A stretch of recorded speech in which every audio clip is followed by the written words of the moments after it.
the afternoon sessions, we're going to hear from players, we're going to hear from some of our clinicians and our experts as well. But before we get to all that, I'd like to welcome Páraic Ó Dufaigh, the Ard-Steward of the GAA, to say a few words.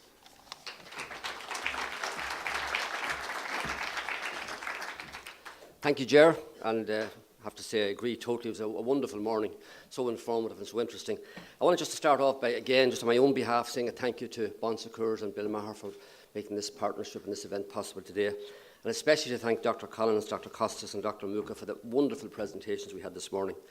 I think the link between UPMC and the GAA actually is a very good one, because, as was referred to briefly this morning, UPMC, of course, are very closely linked with the Pittsburgh Steelers, and the chairman of the Pittsburgh Steelers is Dan Rooney, who was formerly ambassador to Ireland. And when Dan was here, he was a very regular patron in Croke Park and was a great supporter of the GAA and of Gaelic games. And in many ways, he assisted us with various projects and issues that arose. And I know that Dan would be very happy to know that UPMC are actually working with the GAA on an issue like this. Dan Rooney is one of the nicest and most humble persons I've ever met, and a great representative for the city of Pittsburgh and the people of Pittsburgh. And as I said, it was a privilege to know him during his term here. And as I said, I know that he'd be delighted to see this link between UPMC and the GAA. I also want to thank our own Medical, Scientific and Welfare Committee for the work they have done in organising today. The Chairman, Ger Ryan, Geroge Devitt, the staff member, who Secretary to the committee, and especially Dr. Kevin Moran, because who has, I suppose, driven the GAA policy on this issue for so long, and the fact that we are where we are today, we owe a lot to Kevin, and I want to thank him for that. So to all of those parties, Bon Secours, our own people, and UPMC, thank you all very much for providing such a wonderful symposium as we had this morning. I suppose the point I'd make is when you have a day like this, it's very challenging. And what struck me about this morning was it was challenging.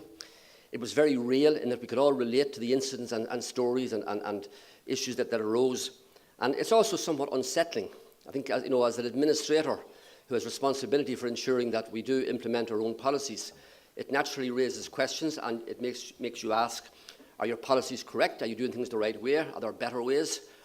Clearly, this is not an issue which the GAA can address on its own in terms of resources, facilities and expertise.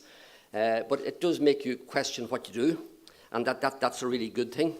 I suppose issues raised this morning that I hadn't considered before as a lay person. Again, I'm not on the medical committee, but for example, I've got a new awareness now of the various subtypes of concussion, the issues of rest versus activity, because in a sense up until now we assumed that, well, if someone was concussed then it was a matter of rest, and clearly after this morning it's much more complex and complicated than that.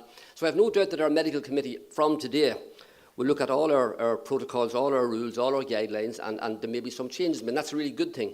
And as Bill said before lunch, there's no point in having a symposium such as this if it doesn't make a difference, and I have no doubt this will make a difference.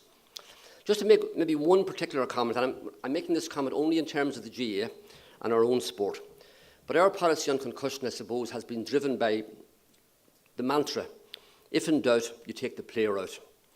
And I'd have to say that nothing I've heard this morning has challenged that. In fact, if anything, I'm absolutely more convinced than ever that is the right way to go.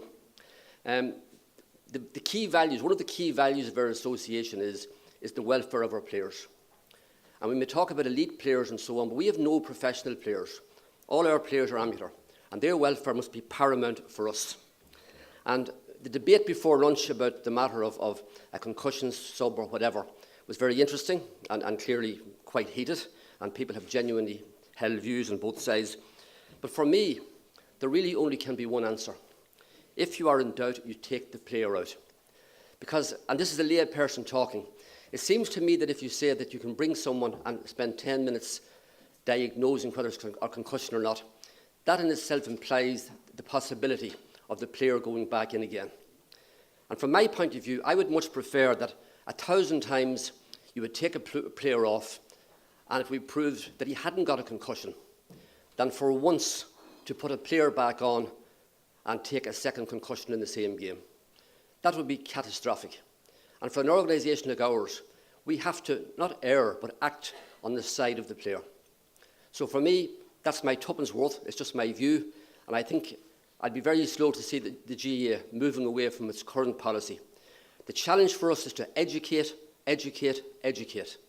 Our coaches, our players, our team manager, our parents, that the norm will be, if there's any doubt at all that a player may have suffered a concussion, that we take him out, and we should stay with that. I want to finish up again by thanking the staff and people from the Pittsburgh University Medical Centre in Pittsburgh for coming here, for allowing us to participate in sharing their knowledge of what is the cutting edge of research into concussion. It's been a fantastic opportunity for the GA. I hope that we can build at that. I should say as well, we have one other little link with Pittsburgh I'd like to mention. Professor Niall Minor from DCU here today, who's here, is a good friend of mine. He spent 11 years in the University of Pittsburgh. He plays a major role in developing our policies around sports science and player welfare in so many ways. So there's a link there. We've got a link to build on. I hope it's something that we can develop in years to come. Thank you all for attending, and I think this has been a really valuable day for the association. Thank you.